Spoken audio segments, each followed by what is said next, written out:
I think it's part of our design that we do need human relationships. We need people who love us and care for us and know us in a deep personal way. I want to be careful to also distinguish the category.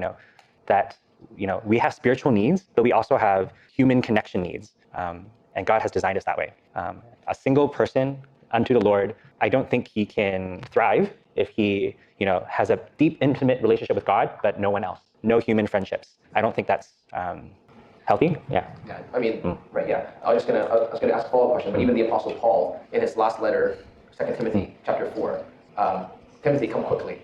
Come quickly now. And I think there's a sense in which all have abandoned me, but the Lord stood by me. Of course, he affirmed that. But at the same time, even the Apostle Paul needed spiritual friends among brothers and sisters in Christ.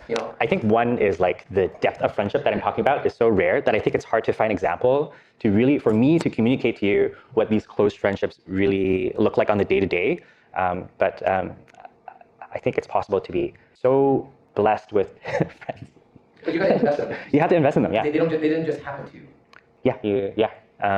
What does that mean to invest in friendships? Okay, so I'm of the mindset that I really love making friends. I love getting to know people. I love getting to know them deeply, personally, and walk with them for a long time. Oh, thank you so much. Here is something that I noticed, that there are people that I've met, we become close friends.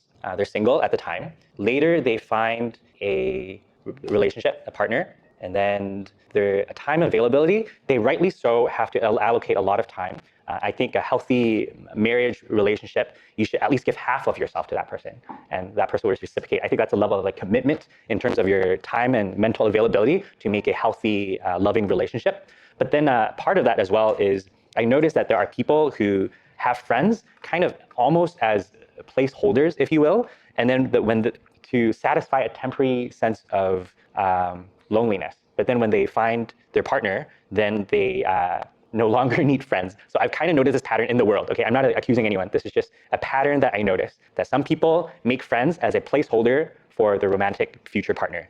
I want to contrast that with a mindset where when you make someone who makes a friend with the intent of keeping that as a lifelong friend. And then over time, you can build really close friendships when you have two people who share that same mindset.